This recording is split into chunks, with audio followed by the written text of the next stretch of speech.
ngira ngo Imana yari yatubwiye ngo hasigaye ikimenyetso kimwe hama sendidedefudede ikavaho. Bati iravaho ite? Biragenda gute? Kagira inkuru.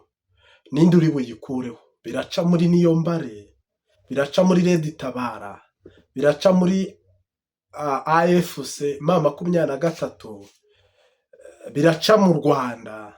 Ubundi kuvaho kwa Evariste Ndayishimiye, igihe ni iki cyo kuvaho rwose.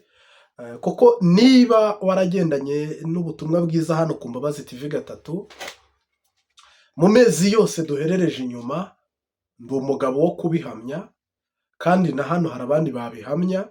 Nta kwezi gutambutse Imana idakoze igitangaza, nta kwezi kurenganye Imana itatwiyeretse. N'ubu rero Imana yari yatubwiye ngo hasigaye ikimenyetso kimwe. Ndumva narabivuze muri uko kwa 11 nko muri matarike yaho ya nyuma. Imana ibimbwiye ngo mbibwire abarundi, ndetse mbwira abarundi bitegure gusubira mu gihugu cyabo nk'impunzi zigiye guhunguka. Uyu munsi wa none rero ndagaruka mbabwira ko isanduku y'isezerano iratashye, mbabwira ko Uburundi bugiye kongera bukaba Uburundi Imana yavuze. Mbwira uri kure n'uri hafi ngo yitegure. Imana idufashije tugiye kuririmba Hoziyana cyangwa se Ozana, koko mugiye kwinjira muri Kanani. Ni ukuvuga rero ikimenyetso cya nyuma cyari gisigaye. Nari nababwiye nti hari abasirikare batazava muri Kongo, hari n'abandi bagiye kuva muri Kongo batahe, ariko hari n'abazaherayo.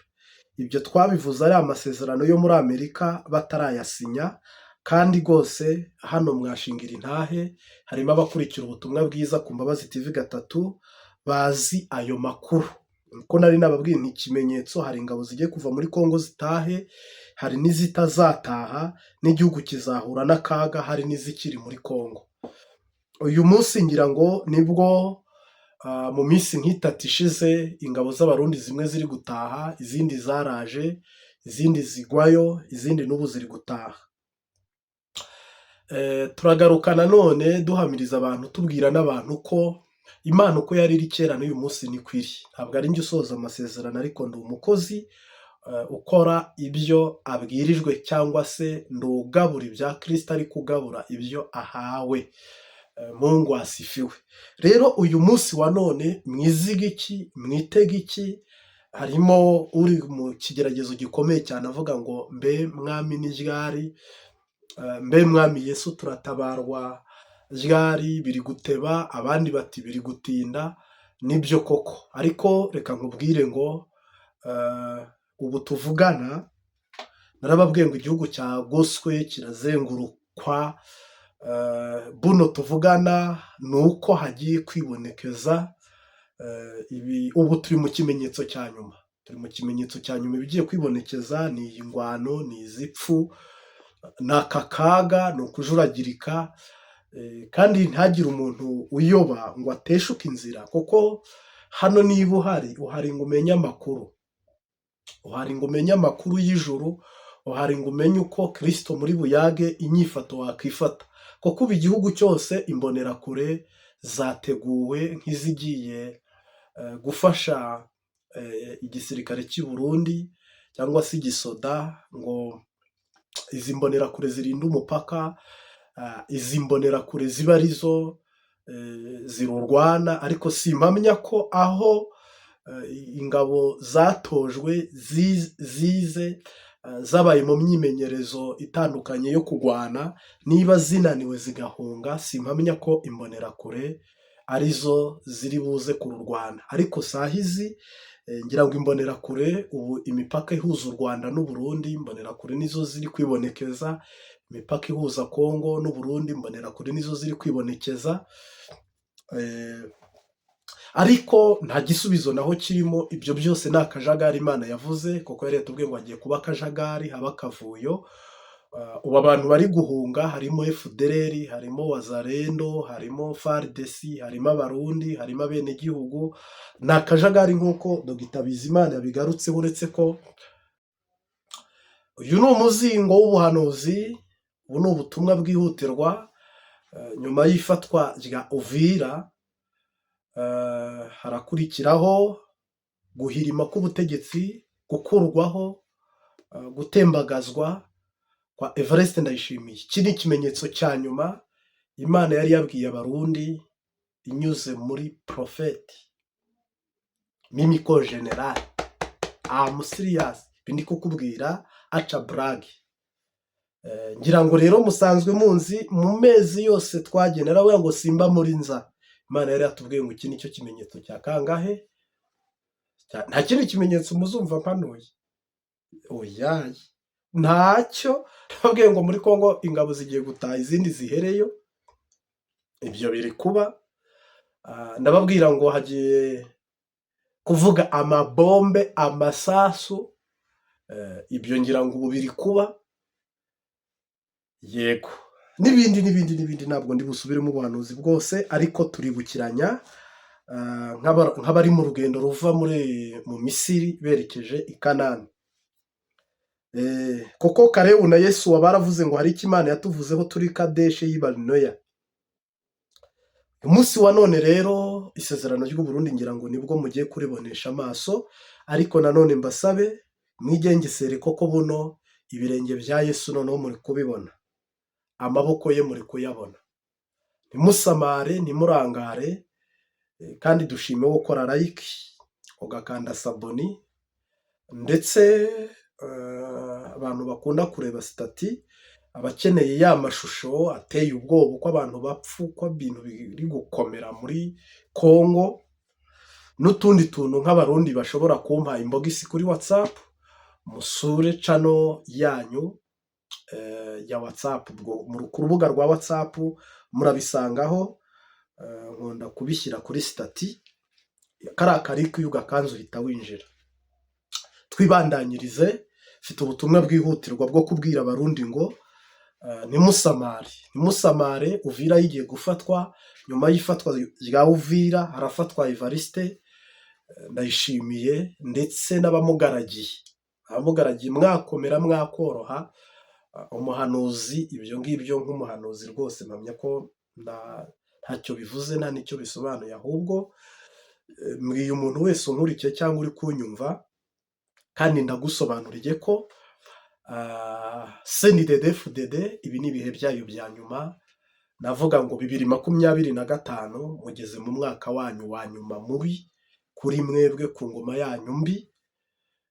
Imana yagaye, sinjye wayigaye koko jyewe, ntimusumira, simbasumira, igitoro sinkibura, umuyaga nkuba n'ubu muri kuwubona, ndi gukorera ku itara. Donc igihe nta ngorane narifise, mugabo kubera ko aho nahabaye imyaka igera mu 9 ntumwe n'Imana, nkazenguruka igihugu cyose nkisengera, hari amasezerano Imana yahaye abarundi. Ni umwe rero mu batoranyijwe kwimika no kwimura. Ntabwo rero Ahabu na Eliya nubwo banganya, ariko mpamya ko Ahabu yazize kutumvira. Inkuru nziza atarapfa yigeze avuga ngo ikipfa cyaburiwe n'impongo. Navuga rero ngo iyo umuntu abwiwe ntiyumve, ntanumvire, egare ko abaguye mu mutego wa shetani. Buno rero tubwire abakurikira Mbabazi TV 3 yuko ubutumwa buri ahantu bwo kwizerwa. Ntabwo mvuga ngo turavanga cyangwa se tugira ukuntu, ariko bivana. Harimo umva atari byo n'umva ari byo, byose hano turakira. Rero mbwira umuntu wese uri kunyumva, ntimusamare, musenge arutayo mwasenze. Koko ipfu zirabandanya, amabomba agiye guturagurika, kajugujugu zigiye kuguruka z'intambara, amato agiye kwiruka y'intambara. Ushije naravuga ngo abantu bagiye kwiruka n'amaguru, abandi biruke n'imiduga, abandi batunda ibiziga. Ngira ngo murimo murabona abasirikare benshi b'abarundi bandagaye bapfuye. Niyo mpamvu naravuga ngo mujye mubireba hariya, murimo murabona abafashwe. Donc ni ibihe bibi cyane, bibi bitigeze bibaho ku Burundi n'Abarundi, ariko nyamwanga kumva ngo ntiyanze no kubona. Iyo umuntu yanze kumva ntabura no kutabona. Uretse ko nawe aba abeshya Dr. Bizimana, impamvu uvuga ko abeshya, ubushize yaravuze ngo agiye gutanga isomo umuntu wese atazibagirwa wo muri M23. Sinzi uyu munsi uko byagenze, yagarutse avuga ko bifuza ibiganiro n'imishyikirano, kandi mpamya ko ujya gutanga isomo ntawe yasabaga uruhushya, nta n'uwateguza. Ntabwo rero mpamya ko ririya somo yavuze ashaka kuba yaraduhenze. Neva nawe yari yavuze ngo azafata Kigali anyuze mu Kirundo, ntabwo nzi ko nawe yaba yarahendanye, ariko urabona ko Uvira niba hasiga ibirometero 10 muri iri joro turimo jyaho ndi ubu ni mu ijoro, kugira ngo M23 igere muri Uvira, isaha ku isaha umujyi wagwa mu maboko ya M23. Ariko jyewe amakuru nahawe nijoro rwose, nta kinyoma kirimo, nta kwira, nta guhendana kurimo. Uyu mujyi uragwa mu maboko ya M23. Hari imbonerakure zajyaga zikunda kumbwira ngo ntabwo bishoboka, ngo ntabwo byabaho, nambaye ahaga akavuga ngo Abarundi batangiriye ngo niyo mpamvu njye, ariko ntabwo hano ndi kuvuga amakuru cyangwa se ndi kubabwira ibyiriwe n'ibyarahoya, ahubwo ni uko tubasha kubahamiriza, tubaha ibimenyetso, tubasobanurira ibiri kujya mbere. Ni ukuvuga ngo iri ni itangiriro, kandi iyi ni inzira, kandi uyu ni umurongo wo gukuraho Evariste Ndayishimiye. Ni ukuvuga ngo ubu igihugu kibereye aho mo imbere, nta n'abasoda barimo. Abasoda bose bari ku mipaka, ndetse bari kumwe n'imbonerakure. Ngira ngo ubu ngubu umuntu wese uturiye umupaka, amakuru yaguha aramutse aguhaye videwo, ni ukukubwira ati hano byayangaye. Ibyo ni ibisanzwe, igihugu kigomba kwicungira kikarinda, ariko uwinjira yinjiye, ukuraho ubutegetsi yinjiye, kandi yarinjiye, kandi amaze igihe muri kugendana. Narababwiye ngo uruhigi rubariho, kubera ko ubwami bwanyu busa naho bwarangiye. Kamabwire ngo busa naho burangiranye na 2025, umwaka w'2025.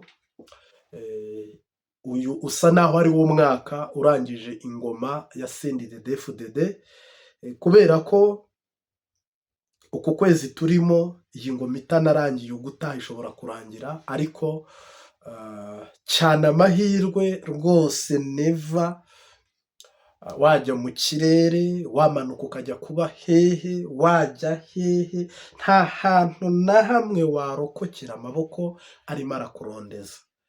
Kandi amaboko ari kukurondeza ni amaboko ahambaye, ni amaboko udashobora gukaruta cyangwa ngo uyacike.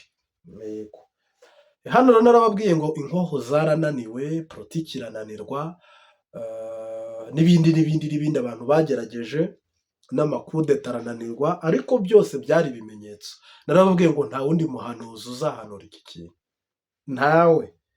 Abandi bose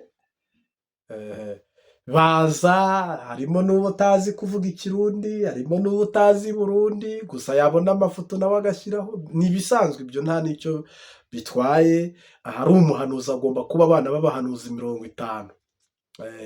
Burya Eliya yari umuhanuzi, ari hafi gusigira umwitero Elisa, ariko uruhande rwo hari abana b'abahanuzi 50, ndetse ageze imbere ahura n'abandi 50. N'ubu rero nakubwira ngo ntaho abo bana b'abahanuzi bagiye, bariho 100% %. Bana b'abahanuzi n'ubu bariho. Yego rero njye ntabwo ndi umwana w'umuhanuzi, ibintu nkubwira mbifitiye gihamya, ndi seriye, mbifitiye ukuri kwabyo. sinzi niba nabikubwira pfukamye cyangwa mpagaze cyangwa ndahiye kugira ngo ubyumve cyangwa ubyemere, mugabo sina ngombwa ko nkwemeza jye, ariko kwemeza ni Kristo. Icyo yababwiye mutabonye ni igikize. Nabwiye abarundi gutaha mu mahoro baranga, none batashye mu nabi. Nababwiye ngo muve mu ngwano, banga kumva, none haraba ibibaye. Ubu se niho noneho bungutse, batashye nabi basebye bakorwe n'isoni. Ya navuga rero ubundi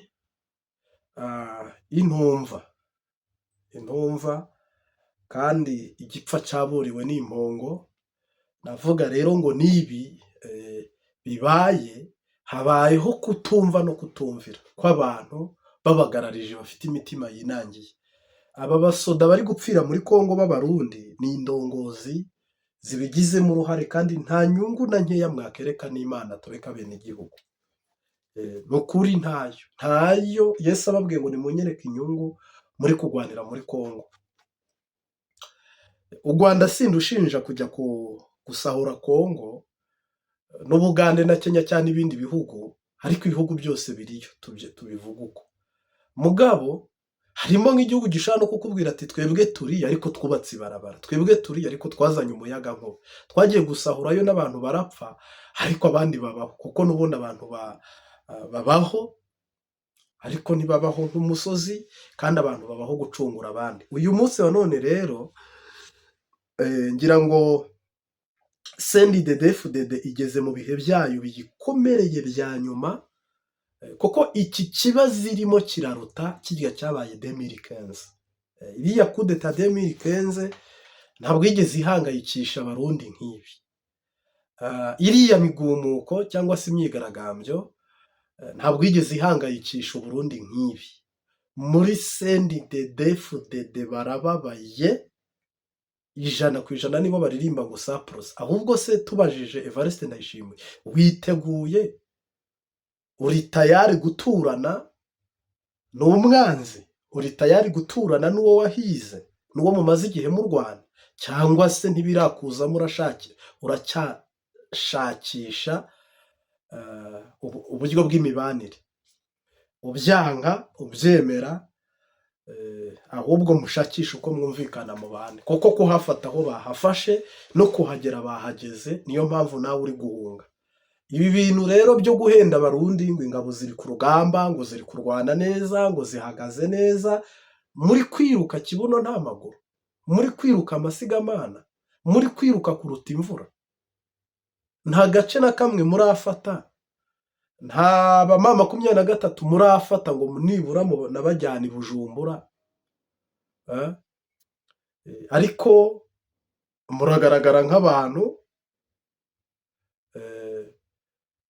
bafite ngo ubuhanga mu gisoda, ngo bitwaye neza, ngo bameze neza, ngo bahagaze neza, ngo ibintu byabo biritrebye biroke. Mugabo ni ikinyoma serious, iki ni ikinyoma. Rero ahubwo izi ni nazo ngaruka Uburundi bwagiye bugwamo, aho kubwiza abantu kuri, aho kwereka abantu kuri, aho kureba ibishoboka ngo mube ari byo mukora, aho kurwana n'ibyo mubona mushoboye, n'ibyo mudashoboye murarwana. Noneho mwarangiza rero ngo ni intambara y'umunwa. Ahubwo ntabwo kurwana, ntabwo intambara si public, intambara ni sokera. Kandi iyo niba mubasuzugura nk'ibiroberi, mwakwiye kuba mubarasa. Niba ari n'iyo RDF, nk'uko Bizimana yavuze ati ni u Rwanda ruri guteza umutekano muke, rushaka kwigarurira ibihugu byo mu karere, none habuze iki cya gisoda cy'Uburundi kiyemera cy'indyamunyu ngo kirase u Rwanda? FARDC, abarundi n'abandi bose mukorana, habuze uburyo mwakiyegeranya kugira ngo mwikize umwanzi. Rero niba muvugira aho ngaho byabagoye, byabacanze, ubwo nyine nawe uvirira afatwa, magambo ashira ivuga. Kandi iyo rwose mpamya ko ariko kantu kagiye kuba karangira, tukinjira mu murongo wo kubaha update z'ijuru z'uko bigiye kugenda muri iki kiringo cya nyuma cya Evariste Ndayishimiye, ariko mu buryo bw'umwuka cyarangiye. Cyakora mu buryo bw'umubiri hari abakiri kuri karindariye, ariko mu buryo bw'umwuka cyararangiye.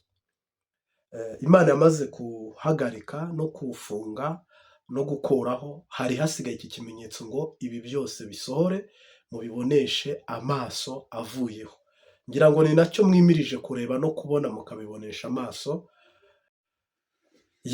Uyu munsi wa none rero ijambo ry'Imana ribwira uwitwa Simoni ngo tera iburyo bwawe, tera iburyo bwawe urucundura. Nuko Simoni yumvira Imana atera iburyo bwe, ngo aroba amafi menshi cyane rwose, menshi rwose, ndetse n'abo bari kumwe bose ngo bararoba birabahira. Mungu asifiwe. Uyu munsi wa none ufite amaboko abiri, we wagiriwe ubuntu bw'uko Imana yayaguhaye ikayagutiza. Ufise n'amaguru abiri. Ntabwo nzi aho umaze igihe urobera, nta nubwo nzi aho washakaga kujya kurobera nawe isamake yatunga umuryango, ariko icyo nzi cyo ni uko inyanja irimo amafi, ariko habayeho gusuzugurwa no kutumvirwa n'ibiri mu nyanja. Ubutunzi rero bwasuzuguye amaboko yawe, kurondera no gushakisha amaboko yawe hakabaho ko buyagabira ntibwumve. Nagira ngo nguhanurire muri uyu mwaka tugiye gutangira, Uwiteka ategeke urobera iburyo mu izina rya Yesu Kristo. N'igihugu cyanyu uhoraho akirobera iburyo, kandi namwe mwinjire muri Kanani mu izina rya Yesu Kristo umunyanazareti, kubera ko ijambo ry'Imana ni ryo kwizerwa. Simoni yagejeje isaa 9 y'ijoro, akesheje ijoro, ariko ngo atarafata n'ururagara. Egome, ntabwo yari yagafashe n'ururagara. Uyu Simoni yari yaramaze gutoroka imirimo ya Yesu, amaze kuyikarota, ariko ngo ajya kuroba nabwo birananirana, ijoro ararikesha. Nshuti yanjye, bishoboka ko unarara wicaye, bishoboka ko unirirwa ugenda, bishoboka ko ushyiramo imbaraga zawe zose, bishoboka ko ntako utagize, ariko ndaguhamiriza ukuri ko yantoranyije ikampamagara. Banza ushakishe Yesu Kristo nk'umwami n'umukiza w'ubugingo bwawe, buriya ibindi ni inyongera. Reba pani aho yabereye mu mugisha wawe. Nagira ngo nkumenyeshe ko Yesu iyo avuze biraba, yategeka bigakomera ku buzima bwawe. Yesu agutegekera, ategeke iyo nda mu izina rya Yesu, ategeke ku bwenge mu izina rya Yesu, ategeke ku biganza byawe, ku maboko yawe mu izina rya Yesu, ategeke mu muryango wawe, ategeke ku mugore wawe, ategeke ku mugabo wawe, ategeke ku bana bawe. Ono di Jesu, nategeke ibyari ibumoso bijye iburyo mu izina rya Yesu Kristo. Amaboko yaroshye, umaze ijoro urarikesheje kandi utakaza. Buriya iyo umuntu ari kuroba, hari utuntu bambika ku byambo, babyita ibyambo, ku ndobani. Iyo ifi kariye ikigendera ubuhombye. Iyo uri kuzunguza ushora ibitoro, kuko harimo abarobesha ibitoro, harimo abarobesha amaboko n'ingashya. Biriya bintu ushora kugira ngo wunguke, biriya ushora kugira ngo utere imbere, ariko ugatera inyuma. Excuse me, nagira ngo nkumenyeshe ko uracyategereje ijwi, uracyategereje ijambo, uracyategereje ubutware, uracyategereje ubushobozi. Mbahaye ubutware ndetse mbahaye n'ubushobozi bwo guhonyora inzoka na sikoropiyo. Uyu munsi wa none rero nagira ngo nkusabe, Yesu Kristo niwe utegeka bikaba, kandi yavuga bigakomera. Ndagira ngo mu izina rya Yesu Kristo mwizere, muamini katika jina la Yesu Kristo, akutendeye neema, kupiganie, akushindie kwa jina la Yesu Kristo. Sasa Simoni yararobye, Imana ishimwe.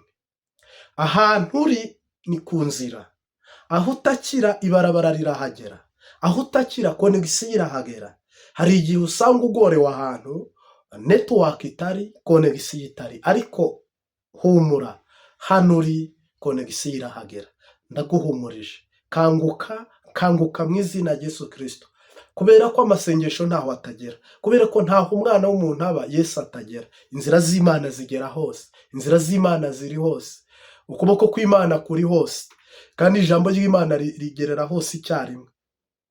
bityo rero hari igihe wakwiyumvisha ko cyangwa ugatekereza ko Imana yaba iri kure yawe.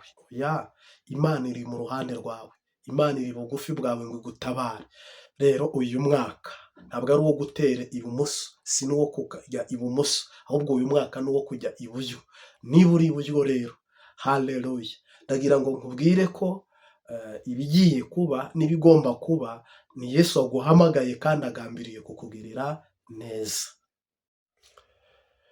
Ni Yesu waduhamagaye kandi agambiriye kutugirira neza. Ni Yesu waguhamagaye kandi agambiriye kutugirira neza. Ni Yesu waguhamagaye kandi agambiriye kutugirira neza. Mwami Yesu turagushimiye, mwana w'intama w'Imana, uri igiti cy'inganzamarumbu risamba itarumba. Turagushimiye ko ari ugiye gusohoza ijambo wavuze ku gihugu, ijambo wavuze ku muntu wese umuhe kurobera iburyo, umuhe gutera iburyo, ukwizeye kandi akakwizerera gukizwa no kwihana, umuhera ubuntu, umutabarira ubuntu. Ngaho rero Data, natwe turi mu isi kandi iyi si ni inyanja duhigiramo ubuzima n'imibereho. Indobani twarazishatse turazifite, diplome, amaperime, ikaramu, amasuka, umuntu wese afite indobani ariko akeneye umugisha wawe Mwami. Ngaho rero umuntu wese nakwereka aho ari kurobera, utegeke bimwumvire kandi bimukundire. Urakoze ko duhereye ubuntu mu izina ry'Umunyanazareti. Amen.